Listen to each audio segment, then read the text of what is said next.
Assalamualaikum warahmatullahi wabarakatuh. Alhamdulillah. Alhamdulillahi wahda. Sadaqa wa'da. Wa nasara abda. Wa anza jundahu wa hazamal ahzaba wahda. Ashhadu an la ilaha illallah wahdahu la syarikalah. Wa ashhadu anna Muhammadan abduhu wa rasuluh. Amma ba'd. Sidang pendengar yang dirahmati oleh Allah sekalian, bersiaran kita pada malam ini menyambung kisah Khulafa' Ar-Rasyidin, iaitu di zaman pemerintah atau khalifah yang kedua, Sayyidina Umar Al-Khattab bin Nawfal bin Abdul Uzza. Sebagaimana yang telah kita sebutkan semalam, zaman Sayyidina Umar pemerintahan penuh dengan kerahmatan. Sayyidina Umar digelar sebagai Abul Futuhat, bapa pembukaan, kerana di zamannya juga parlimen Islam yang hebat-hebat. Sa'ad bin Abi Waqqas tawan Iraq, Amru al-As tawan Mesir, Abu Ubaidah Al-Jarrah tawan Syria, Khalid bin Al-Walid menawan Palestin. Dua buah empire besar dunia tumbang di zaman Sayyidina Umar. Rom yang dipimpin oleh Heraklius ataupun Herakla tumbang perang Yarmouk, manakala Parsi yang dipimpin oleh Kisra tumbang perang Al-Qadisiyah. Sayyidina Umar telah melantik gubernur wilayah, Amir wilayah. Tengok contoh Abu Ubaidah, Amir je gubernur di Syria, Amru al-As gubernur di Mesir. Begitulah sahabat-sahabat yang lain. Kita kena faham sahabat-sahabat ni walaupun mereka ada yang dijamin syurga. Contohnya Abu Ubaidah, Amir dijamin syurga, tetapi beliau juga get involved atau terlibat dengan politik, dengan pemerintahan, dengan pentadbiran. Menunjukkan kepada kita politik, pemerintahan ni bukan suatu perkara yang main-main, bukan. Melainkan politik, pemerintahan, menegakkan Islam ni, sahabat-sahabat sekalian, Allah jadikan kita khalifah di atas muka bumi, iqamatuddin wa siyasatud dunyabih, menegakkan agama dan mentadbir dunia dengannya baik. Jadi macam mana mungkin kita di akhir zaman kata politik suku, agama suku, pastilah karut. Sebagaimana disebut oleh kelompok Islam inklusif ataupun Neo-Mu'tazilah. Morality cannot be legislated. Moral tidak boleh diperundangkan. Tanda sekalian, tak. Kita Islam, orang jadi kita khalifah di atas muka bumi, iqamatuddin wa siyasatud dunyabih, menegakkan agama dan mentadbir dunia dengannya. Saya kena minum air panas.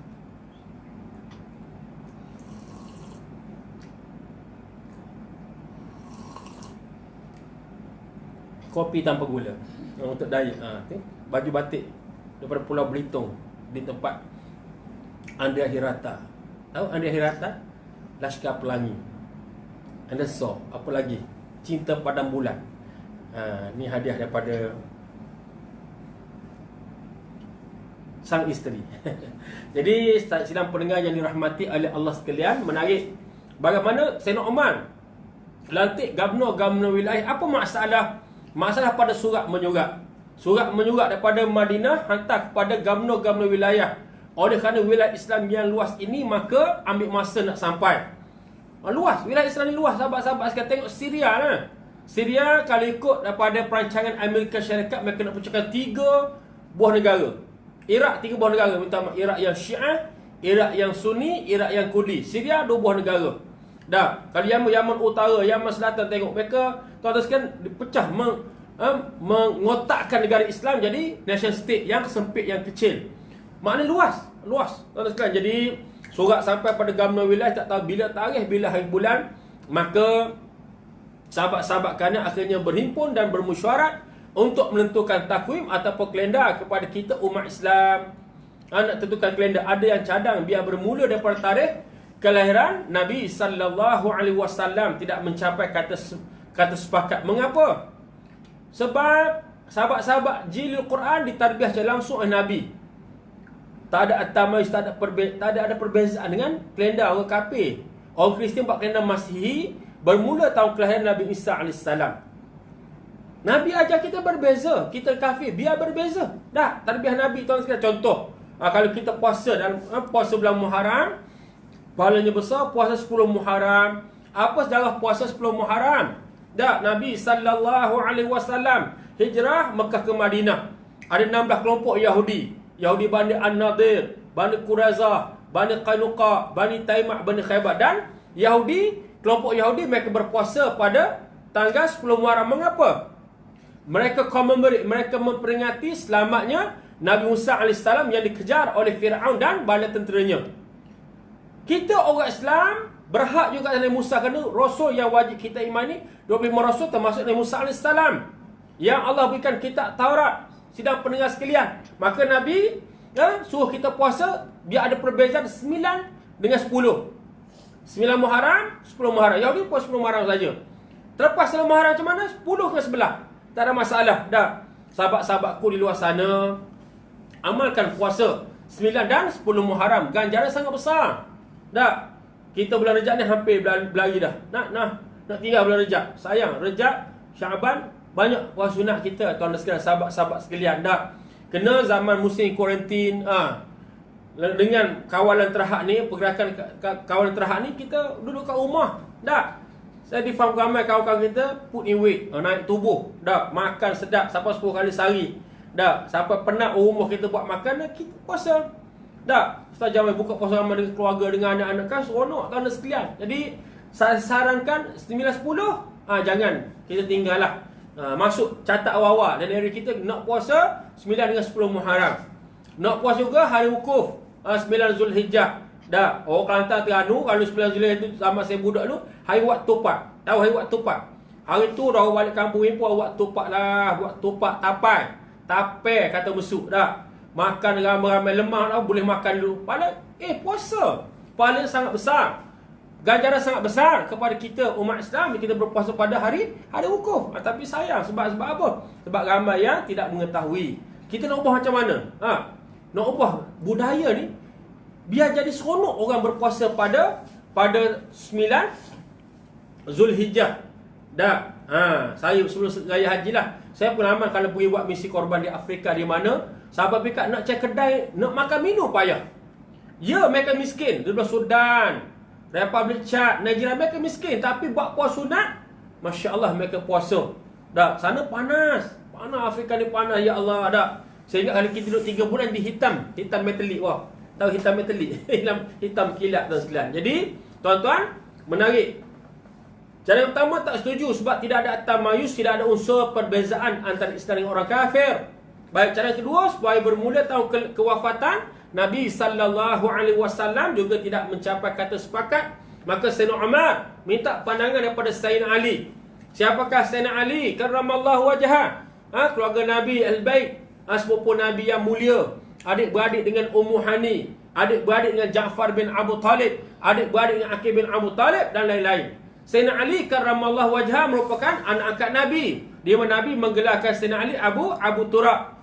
Sayyidina Ali juga merupakan menantu Nabi sallallahu alaihi wasallam. Kahwin dengan Fatimah, lahir Sayyidina Hasan, Sayyidina Husain, cucu yang dicintai oleh Nabi sallallahu alaihi wasallam. Sayyidina Ali cerdik. Package antara cerdik dengan berani. Sayyidina Ali yang mencadangkan supaya takwim ataupun kalender kita biar bermula daripada tahun berlakunya hijrah Mekah ke Madinah. Sahabat-sahabat setuju dan Sayyidina Umar setuju. Pandangan sahabat-sahabat setuju. Sahabat-sahabat dan Sayyidina Umar buat sistem masyurah. Sistem masyurah, sahabat-sahabat sekalian. Dah. Dewan, ada sistem masyurah tuan-tuan sekalian. Jadi, Sayyidina Umar setuju. Maka bermula takwim di zaman Sayyidina Umar jadi Amirul Mukminin, jadi khalifah yang kedua. 17 tahun dah. Selepas berlaku peristiwa sebenar hijrah Mekah ke Madinah, baru ada kalender hijri kita, kalender hijriah. So, apa masalah? Apa masalah berjangka tak sahabat-sahabat sekalian? Masalah apa? Nak gustan ke belakang balik, cari tarikh-tarikh penting. Dah. Dalam tawarikh, dalam sejarah Islam ni, tarikh-tarikh penting. Dah. Bila tarikh tepat lahir Nabi sallallahu alaihi wasallam? Bilakah tarikh tepat Bai'atul Aqabah? Bai'atul Aqabah Tsani, ni peristiwa Isra' yang disambut. Kemarin dulu tuan dan sekalian. Bila tarikh tepat dia? Bilakah tarikh tepat hijrah Mekah ke Madinah? Sampai di Madinah, di Yathrib, Taibah berapa bulan? Bilakah tarikh tepat perang Badar? Tarikh tepat perang Uhud, perang Zatul Riqaq, Bir Ma'unah, Yam Ar-Rajid, perang Mu'tah, perang Tabuk, perang Hunain, perang Khaybar, perang Balqa. Bila tarikh tepat? Bilakah Sulh Hudaybiyah? Tarikh tepat. Bilakah Bai'atul Ridwan? Tarikh tepat. Bilakah tarikh tepat Fatu Mekah? Nampak tak? Jadi kita letak tarikh-tarikh ni Nak kena kustan balik. Orang dulu dokumentasi macam mana? Dah, zaman kita mudah tuan-tuan, tak ada diary pun okey sekarang ni. Tiap-tiap hari Facebook akan update. Apa berlaku kita 2 tahun lepas, 6 tahun lepas, 9 tahun lepas. Dah, sengih gambar tepi mak sabu. 7 tahun lepas. Sengih gambar tepi Khalid Samad. Dah, lek, tepi lek dah. 6 7 tahun lepas, tuan-tuan sekalian. Diingatkan balik kita. Itu sama kita lagi mudah catatan. Dulu atas kulit binatang, atas pelepas taman terpaksa merakamkan. Bayang dah 17 tahun memang hilang Kita buku zaman universiti lepas ke mana semua. Zaman sekolah jangan tanya lah. Tak. Jadi bayangkanlah. Jadi satu kesukaran yang mudah kita faham. Contohnya Maulid Nabi sallallahu alaihi wasallam. Tak. Kita duduk di Besuk ni, duduk kat Terengganu, orang KL, orang JB, bila tarikh lahir Nabi, Maulid Nabi 12 Rabiul Awal. Tengok Syekh Mubarak Furi Ar-Rahul Maktum 9 Rabiul Awal. Satu lagi 10 Rabiul Awal. Dalam kitab ada 2 Rabiul Awal. Ada 8 Rabiul Awal. Ada 18 Rabiul Awal. Ada satu tarikh dalam bulan Ramadan. 7 tarikh ada. Maulid Nabi pun ada 7 tarikh, sahabat sekalian. Ni, nak bagi tahu kepada kita semua, mengapa kalau kita baca bab kitab sirah ada khilaf dan sub tarikh. Perang Uhud, ada kata 7 Syawal, ada kata 15 Syawal, ada kata 8 Syawal. Contoh, perang Uhud, berapa tarikh? 3-4 tarikh. Dah. Jadi jangan pelik lah. Yang penting benda tersebut telah berlaku dan bahkan Allah merakamkannya dalam Al-Quran berlaku. Perang Badar, perang Uhud, perang Ahzab, peristiwa Isra, Fatu Mekah, semua berlaku, sahabat-sahabat sekalian. Baik, yang seingat saya, tarikh yang tak ada khilaf ialah tarikh kewafatan Nabi sallallahu alaihi wasallam. Sepakat bila 12 Rabiul Awal tahun 11 Hijrah. Nabi sallallahu alaihi wasallam wafat dalam usia baginda 63 tahun. Jadi Sayyidina Umar memulakan takwim. Sahabat-sahabat sekalian, Sayyidina Umar seorang reformer, seorang reformis, seorang pembaharu. Banyak dimulakan di zaman Sayyidina Umar yang kita sebut kuliah yang lalu, tuan-tuan sekalian. Dah. Baitul Mal seperti kita panggil hari ini perbendaharaan negara. Mengapa berlaku sama-sama? Sebabnya wilayah Islam sangat luas. Harta-harta tuan-tuan sekalian, mari ke Madinah, maka dicatatkan keluar masuknya macam mana. Dan Sayyidina Umar yang asalnya meniaga, akhirnya kena berhenti meniaga full time sepenuh masa sebab pemimpin, sebagai khalifah. Dan wang saraan diambil daripada Baitul Mal. Kalau kita rumah ni perbendaharaan negara lah. Perbendaharaan negara, tuan-tuan sekalian. Jadi zaman Sayyidina Umar, sahabat-sahabat sekalian, saya ada satu pengalaman tahun 2006 semasa saya pergi ke Syria, pergi ke Jami' Umawi. Ada satu tabung duit yang besar, saya macam taki air Syabas tu. Kalau kena satu besar tu, rupanya apa? Inilah Baitul Mal zaman kerajaan Umayyah.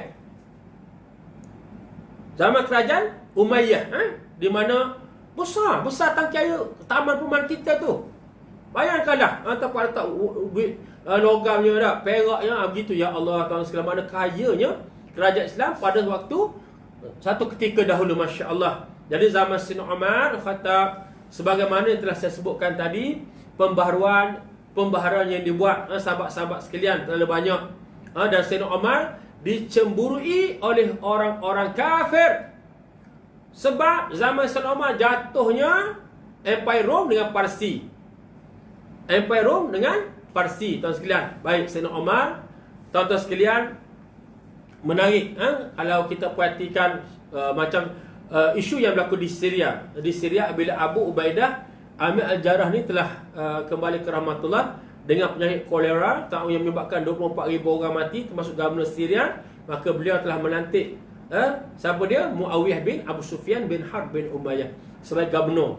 Muawiyah ni memang ada bakat politik, tidak pelik. Kenapa? Beliau anak anda kepada Abu Sufyan bin Harb bin Umayyah. Keturunan ni keturunan politik. Dah.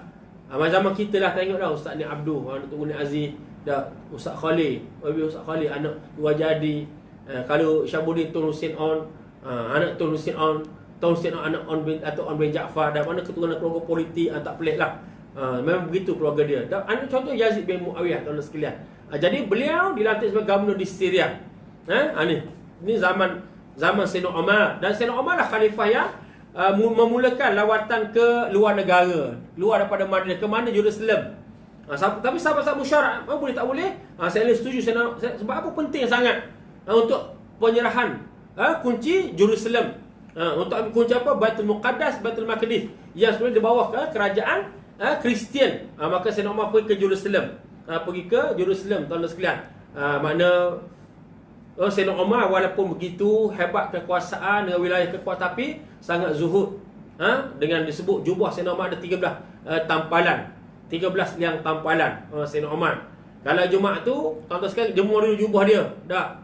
Tu pergi berkhutbah 13 liang tampalan. Zaman kita ni dah berbeza dah. Kalau pakai macam tu memang orang tak boleh masuk majlis lah. Masuk majlis, pakai baju ni. Musyarat kan, pakai baju batik dah. Pakai blazer, pakai necktie kan, mesti kemas, kasut, berstoking kan. Zaman kita dah. Kalau masuk musyarat rasmi, ada pernah musyarat orang kena halau. Ada pernah kena halau tak? Nak beritahu orang masuk musyarat Dewan Undangan Negeri macam mana. Masuk sini paling dia ada apa? Ada protokol dia. Protokol pakaian. Ini zaman Sayyidina Umar tu, zaman dulu Sayyidina Umar ni sangat zuhud. Tak, Sayyidina Umar. Sampai angkat tangki nampak, cari belah ketiak belah kiri, masya-Allah. Ada tampalan mana Sayyidina Umar hidup bersama-sama dengan rakyat dan merakyat. Ini Sayyidina Umar Khattab bin Nawfal bin Abdul Uzza. Pada tahun 23 Hijrah, Sayyidina Umar telah mati dibunuh oleh Abu Lu'lu'ah, seorang Majusi yang menyamar sebagai Islam. Pergi di Madinah, bekerja dengan seorang sahabat. Pernah main mengadu kepada Sayyidina Umar bahawa majikan dia bayar gaji tidak tepat. Saja nak kenal Sayyidina Umar in person. Akhir sekali Sayyidina Umar mengimamkan solat, dia tikam dengan khanjar, dengan pisau mata dua, tikam rodok perut Sayyidina Umar, rebah Sayyidina Umar. Sayyidina Umar telah pengsan selama 3 hari. Pengsan selama 3 hari. Dah, lepas pengsan, celik yang mata. Soalan pertama, tanya bab sembahyang dulu. Sebab tu kerajaan ni, pemerintah ni, tuan-tuan, dia menegakkan sembahyang.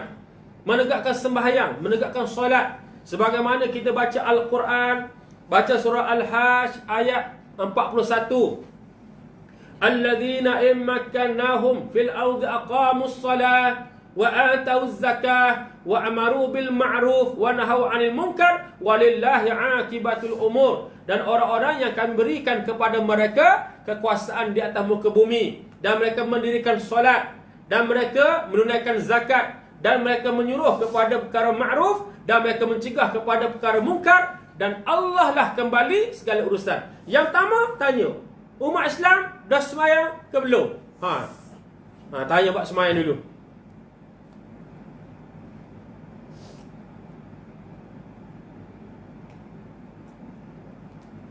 Nikmat Pulah bila minum kopi. Buku sekarang saya dengan Ustaz Nafadir, Bapak Rasulullah lama dah. Sahabat-sahabat sekalian, sidang pendengar sekalian, dah Sayyidina Umar tanya bab sembahyang dulu. Lepas tu tuan-tuan sekalian, baru tanya siapa yang tikam Umar ni, nak bunuh Umar ni, orang kafir atau orang beriman. Disebut Abu Lu'lu'ah, seorang Majusi yang menyamar sebagai Islam. Dia kata alhamdulillah orang Islam tidak memusuhi Umar. Yang ketiga barulah keluar tentang siapa cadangan untuk lantik khalifah. Lepas dia rasa dia hujur dah usia dia ni.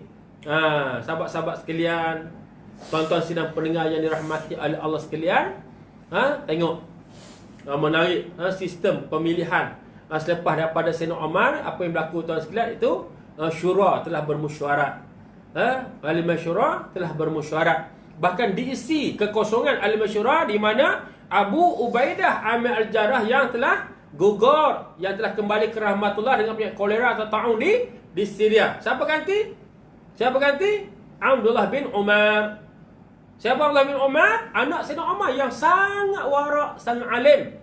Alim dengan ilmu Al-Quran, dengan hadis Nabi sallallahu alaihi wasallam. Sahabat-sahabat cadang Abdullah bin Umar. Dah. Tetapi Sayyidina Umar beri syarat, okey, boleh, tapi jangan lantik dia sebagai khalifah. Jangan lantik anak dia sebagai khalifah. Ini orang yang tahu betapa beratnya amanah tanggungjawab yang akan diperhitung, dipersoalkan di hadapan Allah Subhanahu Wa Taala. Dak zaman kita ni berebu orang nak jadi pemimpin, nak jadi PM, nak jadi MB, nak jadi menteri, timbalan menteri. Dak. Macam-macam lah. Macam-macam gaya, buat inner circle dia, buat ni, buat macam-macam. Nak apa? Nak jadi pemimpin. Dak. Menawarkan diri jadi pemimpin. Tuan-tuan sekalian, dak. Kalau ummah sepakat lantik kita, jamaah sepakat lantik kita, lain. Ni sungguh sangat ya Allah temoho. Kata besuk Kelantan kata temoho. Tahu temoho? How to define temoho? I don't know. Temoho mana? Dak. Hubur riasah. Dak. Mana sangat tuan-tuan sekalian dak. Jadi tengok Sayyidina Umar dak ada dia. Boleh bercadangan. Dak. Tapi jangan lantik sebagai khalifah. Itulah sahabat-sahabat sekalian, pada tahun 23 Hijrah, selepas memerintah selama 10 tahun, minta maaf, maka Sayyidina Umar Khattab telah kembali ke rahmatullah. Dibunuh, ditikam oleh seorang Majusi yang menyamar sebagai Islam. Maka naiklah khalifah yang ketiga, yang dibaik oleh sahabat-sahabat Ulama Syura, Sayyidina Osman bin Affan, yang juga digelar Zunnurain, orang yang mempunyai dua cahaya. Cuma Sayyidina Osman naik tu umur dia dah meningkat dah. Dia naik umur dia agak berumur dah. Sayyidina Osman bin Affan tidak lain tidak bukan adalah menantu Nabi sallallahu alaihi wasallam, berkahwin dengan puteri Nabi Ruqayyah dan juga Ummi Kalsum. Sebagaimana saya pernah sebut, kahwin serentak dengan dua adik-beradik ni tak boleh. Ruqayyah tu isteri Sayyidina Osman dan telah wafat tarikh 17 Ramadan, hari Jumaat tahun 2 Hijrah, sama tak dengan perang Badar, atau digelar oleh Allah Yaumul Furqan, hari pembeza antara hak dan batil. Dak. Sayyidina Osman tak pergi perang Badar. Tunggu isteri yang sakit. Tunggu orang rumah yang sakit, zaujah yang sakit. Dak. Rasulullah balik perang Badar menang. Sampai di Madinah baru dapat maklumat tentang kewafatan Ruqayyah puteri Nabi, tuan-tuan sekalian. Dak. Nabi bergenang air mata. Kita kalau kesedihan tu, keluar mata tu fitrah. Tak? Keluarga dekat kita meninggal, kita keluar mata tu fitrah. Keluar mata tak apa, ya Nabi bilang meratak lah kita. Ayo mata meratak, tak boleh. Tak boleh tuan sekalian. Ni orang Melayu dia tak, kalau orang subcontinent, orang Arab kalau buat meratak, dia hantuk. Saya tengok sekali masa di Syria, masa mereka sambut Hari Karbala, ngeri. Saya dengan arwah Ustaz Taliban, Masa Haji Zulkifli Wahijan. Tengok Allah tuan-tuan ni.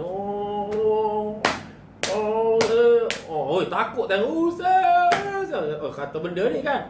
Memperingati peristiwa pembunuhan Sayyidina Husain di Karbala. Zaman Yazid bin Muawiyah. Dahsyat. Ngeri tengok. Ustaz Taliban kata di Pakistan Syarul berdarah ni. Dia sabar bleeding. Darah ni kepala. Tuan-tuan kepala dah. Darah Allah kan. Ni tak boleh.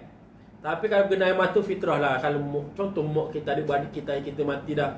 Sepupu rapat kita biasa bergenang air mata. Bohong lah kalau tak menangis. Tak apalah. Ini fitrah manusia. Rasulullah pun bergenang air mata. Rasulullah tengok Sayyidina Osman lagi sedih sebab hilang keistimewaan hubungan persemedaan dengan Nabi sebagai menantu Rasulullah. Tapi Rasulullah sebab akhlak yang mulia pada Sayyidina Osman bin Affan, Nabi tahu pula adik Ruqayyah. Siapa dia? Ummi Kalsum. Maka kahwin Sayyidina Ummi Kalsum, maka dapatlah Zunnurain, orang yang mempunyai dua cahaya. Saya ingat sekadar itu dululah sahabat-sahabat sekalian, kita sambung pada malam esok. Boleh? InsyaAllah tak ada aral, tidak apa halangan, kita sambung esok. Cuma sahabat-sahabatku yang dirahmati oleh Allah sekalian, saya faham di luar sana kita rasa boring. Tadi hari ni saya buat kerja, saya hantar makanan kepada frontliners, pergi ke rock block polis Katan Jalan Raya yang dijaga oleh Angkatan Tentera, ATM dan juga Polis Diraja Malaysia, pergi ke dua pusat kuarantin untuk masa-masa Covid ni. Kuarantin pertama di Ilim Besut, dan yang kedua di IPG Sultan Mizan di Besut juga. Tengok kawan-kawan yang bertugas ni, frontliners, wira barisan hadapan ni, mereka kepenatan. Jadi kita di rumah ni kalau boleh, sahabat sekalian, inilah kita duduk kat rumah, ambil peluang lah. Saya ulang balik, baca Quran, baca buku, merapatkan ukhuwah dengan anak-anak. Ni saya pun bawa anak-anak, bawa kan. Jadi yalah, boring tak boring pun apa pilihan kita ada 14 orang nak mati. 14 orang nak mati tu. Sama 200 lebih pada ni yang positif dah. Negara lain total lockdown sampai peringkat tak boleh keluar rumah langsung. Keluar kalau di Jordan setahun penjara. Setahun penjara. Dah. Kita ni masih longgar sebenarnya. Masih longgar. Dah, boleh lagi pergi ke pasar, beli ke kedai, kan? Masih longgar lagi. Maka sahabat-sahabat sekalian, untuk mengelakkan bencana lebih besar, kita semua nak salat tarawih berjemaah, dah. Nak solat raya berjemaah, kita betul-betul fokus dan berperhatian hingga 31 bulan, dan bergantung pada kerajaan sama ada mereka nak sambung atau tidak langkah kawalan pergerakan ni. Semoga Allah merahmati kita semua. Wallahu a'lam. Assalamualaikum warahmatullahi wabarakatuh.